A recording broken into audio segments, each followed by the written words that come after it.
Indore high court का फैसला हिंदू पक्ष में आया तो लोगों में खुशी की लहर देखने को मिली। भोजशाला संघर्ष समिति और याचिकाकर्ताओं ने हाईकोर्ट, प्रधानमंत्री और केंद्र सरकार से अपील करते हुए कहा कि ब्रिटिश म्यूजियम में जो गौशाला के गर्भगृह में माता सरस्वती की मूर्ति अंग्रेजों ने लगाई है, उसे भारत लाकर भोजशाला के गर्भगृह में पुनः स्थापित किया जाए।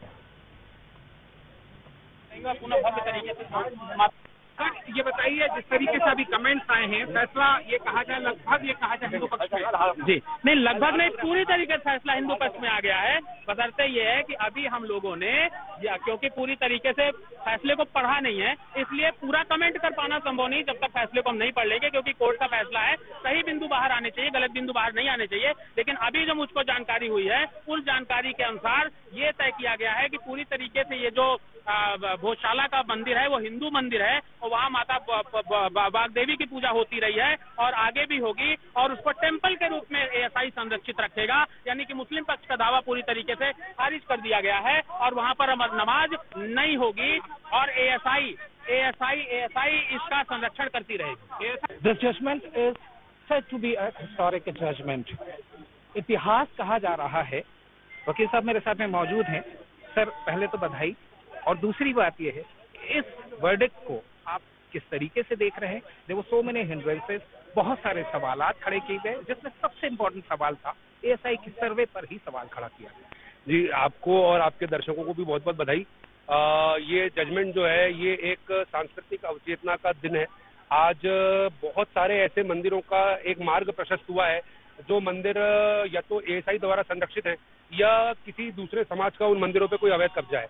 और मेरा ये मानना है कि राम मंदिर के एक ऐतिहासिक निर्णय के बाद ये एक ऐसा दूसरा बड़ा निर्णय है जिसने इस देश की सांस्कृतिक चेतना को एक बार पुनर्जागृत किया है।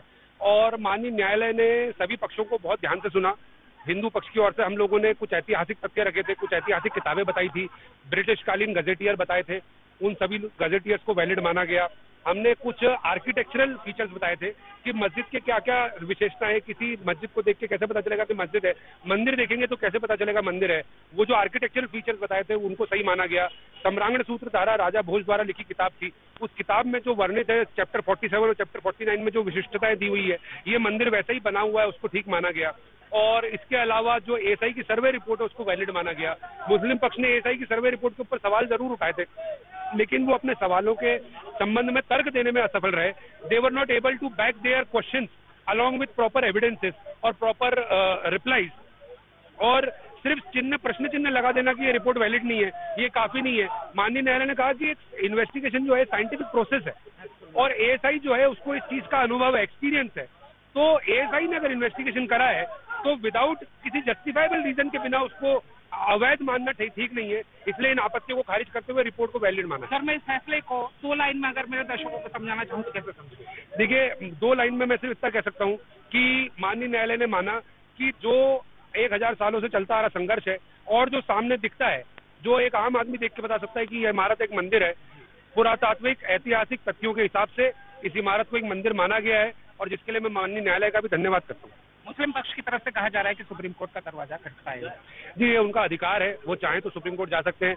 और मेरा ये मानना है कि जैसे हम यहाँ अपने केस को सिद्ध करने में सफल रहे हैं, हम सुप्रीम कोर्ट में भी हिंदू पक्ष की ओर से अपने केस को डिफेंड करने में पूरी तरीके से सक्सेसफुल रहेंगे। तो मस्जिद के लिए भी कोई कमेंट किया गया कोर्ट की तरफ से? जी, माननीय न्यायालय ने कहा है कि अगर मुस्लिम पक्ष चाहे तो सरकार को एक आवेदन दे सकता है और एक अल्टरनेटिव जगह मान सकता है अपना मस्जिद बनाने के लिए, और सरकार यदि चाहे तो उस आवेदन के ऊपर स्वतंत्र रूप से अपना निर्णय ले सकती है।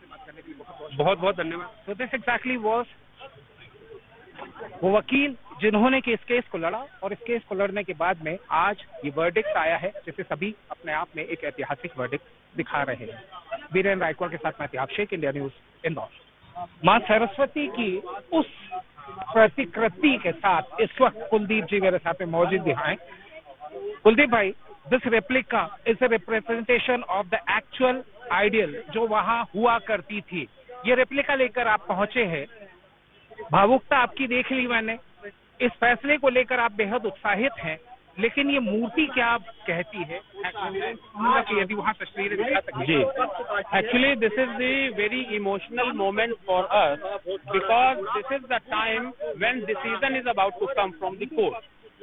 और ये जो मूर्ति है हमारी, ये राजा भोज के द्वारा स्थापित मूर्ति है जो वास्तव में राजा भोज ने अपने मंदिर की जो वहाँ भोजशाला में उन्होंने मंदिर बनवाया था उसकी स्थापना के समय इसको रखा। बाद में इस मूर्ति को अलग अलग आक्रांताओं ने आकर के, विदेशी आक्रांताओं ने आकर तोड़ा, द्वेष के कारण तोड़ा, हिंदू सनातन भावनाओं को ठेस पहुंचाने के लिए उन्होंने तोड़ा। वर्तमान में यह मूर्ति लंदन के ब्रिटिश म्यूजियम में रखी हुई है। आगे आके आप मुझे सिर्फ दिखा दीजिए और समझा दीजिए, हालांकि वहाँ भी बाइट चल रही है, लेकिन फिर भी मैं वीरेंद्र से कहूंगा सिर्फ तस्वीरें दिखाएं, आपके प्रतिकृति समझा दीजिए। नहीं, प्रतिकृति देखिए, ये माता वाग्देवी की मूर्ति है। देखिए, सम्रांग सूत्रधारा में जो एक वर्णन किया गया है कि माता वाग्देवी की मूर्ति टिल्टेड होनी चाहिए, कमर के पास से ऊपर का हिस्सा उनका झुका हुआ होना चाहिए। मैं सरल भाषा में बता रहा हूँ, लीगल लैंग्वेज उसकी अलग है।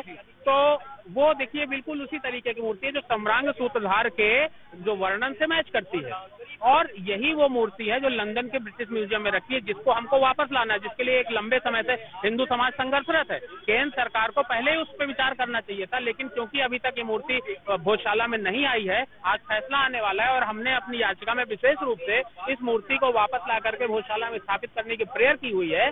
तो इसलिए हमें आज जब फैसला आने वाला है तो हमको ये पूर्ण विश्वास है कि केंद्र सरकार को माननीय न्यायालय के द्वारा निर्देशित किया जाएगा कि इस मूर्ति को लंदन के ब्रिटिश म्यूजियम से ला करके वहां पे भोजशाला में स्थापित किया जाए। तो ये हमारे संकल्प के साथ में हम इस मूर्ति को रखें, ये हमारे ये संकल्प का हिस्सा है और ये संकल्प के साथ में वही भोजशाला में दोबारा स्थापित हो। मैं एक बार वीरेंद्र से फिर कहूंगा कि कुछ तस्वीरें दिखाएं।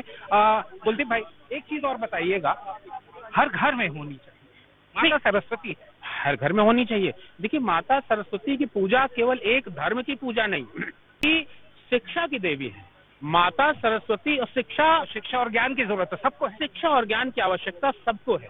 इसलिए माता सरस्वती की पूजा हर घर में, हर व्यक्ति को, हर समाज के लोगों को करनी चाहिए, धर्म से ऊपर उठ करके करना चाहिए। क्योंकि देखिए, हमारे समाज में कहा जाता है कि हम हर धर्म का सम्मान करते हैं। हम फ्री हो गए हैं तो कुलदीप भाई से मैं कहूंगा, एक सेकंड का वक्त चाहिए। कुलदीप भाई, कुलदीप जी आप आ जाइए।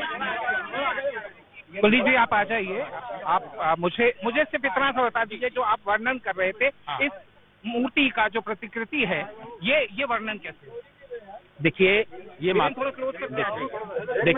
ये माता वाग्देवी की मूर्ति है, ये और जो इनका ये जो स्वरूप बना हुआ है वो अर्ली यंग एज का स्वरूप है। और सम्रांग सूत्रधारा में राजा भोज के समय का जो परमार वंश का परमार कालीन जो स्ट्रक्चर और जो आर्किटेक्चर मूर्तियों का हुआ करता था, उसमें ये मेंशन है कि किस प्रकार की मूर्ति बनी होनी चाहिए जो गर्भगृह में स्थापित करनी है, और गर्भगृह के अलावा साइड में जो मूर्तियां स्थापित करनी है उनका स्ट्रक्चर और उनका आर्किटेक्चर कैसा होना चाहिए, ये भी उसमें स्थापित है। तो वो जो सम्रांग सूत्रधारा और जो अन्य किताबें हैं, arts of Parmars of Malwa, इस तरीके के जो ऐतिहासिक प्रमाण है उनमें इस मूर्ति का वर्णन मिलता है। आप ये देखिए, इस मूर्ति को ये कमर से टिल्टेड है, यानी कमर के ऊपर का हिस्सा झुका हुआ है।